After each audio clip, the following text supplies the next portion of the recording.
Today marks 2 weeks since the death of George Floyd. Massive nationwide protests are showing no signs of slowing down, and now there are calls all around the country to defund police departments.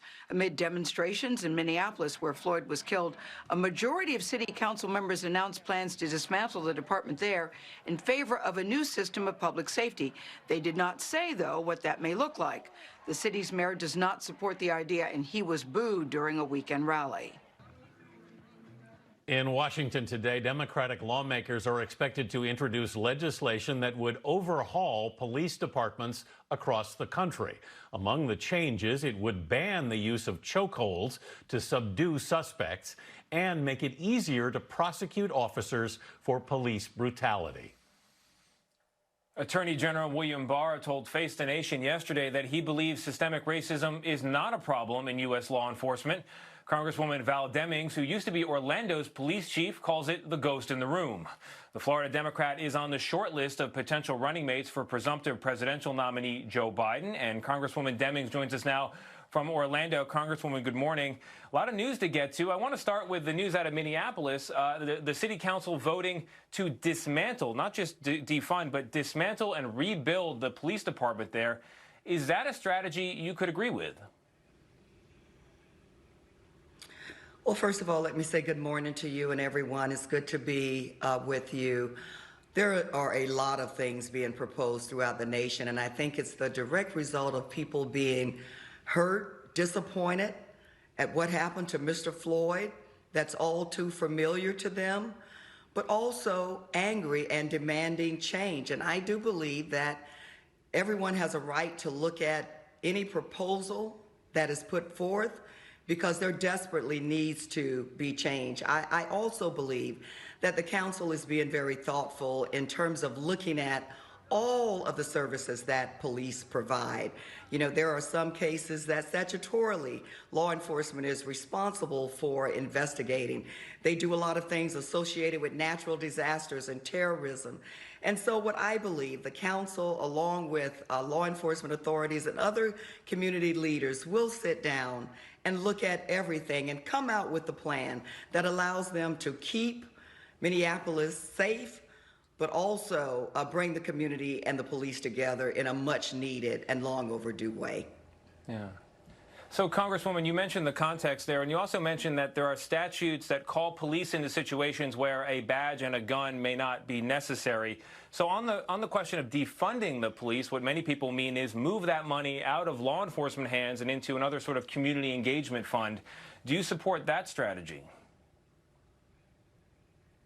You know, as I've listened to what has occurred and watched what has occurred, certainly over the last 2 weeks, what happened to Mr. Floyd, there is no one on planet Earth, I hope, that believes anything about that situation should have happened. A lot went wrong there.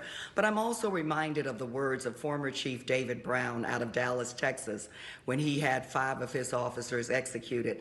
And he said something to this effect, that every time society fails, the police are called in to fix it. And we all know, usually by the time the police are called, something has already gone drastically wrong within society. And look, as a former law enforcement officer and as a police chief, I know that the police are pulled to respond to situations on the street and in communities that they are not prepared to respond to and not trained, quite frankly, to respond to. While they have received several amounts of training and critical incident debriefing dealing with mental health, persons who are suffering from mental health issues, I do believe there is opportunity here for the police and the community to come together and kind of look at the responsibilities, things that police are taking on that they were never supposed to take on in the first place, and come out with a better plan. Congresswoman, yeah, it sounds like you're not using the words defund the police, but in terms of narrowing the scope of the police mission, it sounds like you do agree that that could be in the future of this country. I want to talk about the bigger future of this country and the past. Attorney General Barr says systemic racism is not present in law enforcement. Other administration officials have said the same thing. How can you fix a problem that roughly half the leadership does not recognize exists?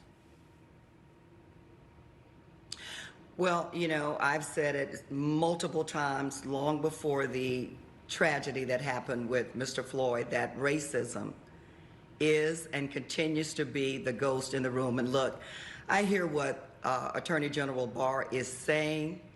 I don't believe he believes that.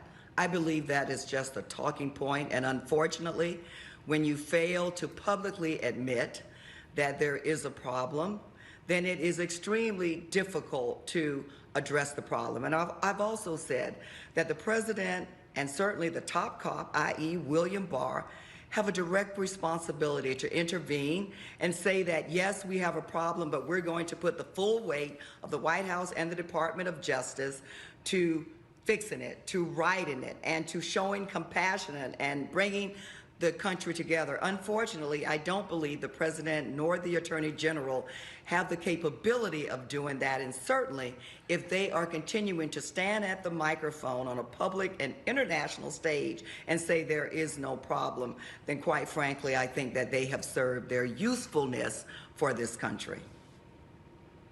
Congresswoman Demings, we do have to go, but I can't let you go without asking you, have you spoken to former Vice President Joe Biden lately, and what has he said? Well, I'm not going to share any personal conversations that I have or have not had with the Vice President, but look, I am absolutely honored to be considered to run alongside Joe Biden, and I'll leave it there. Okay.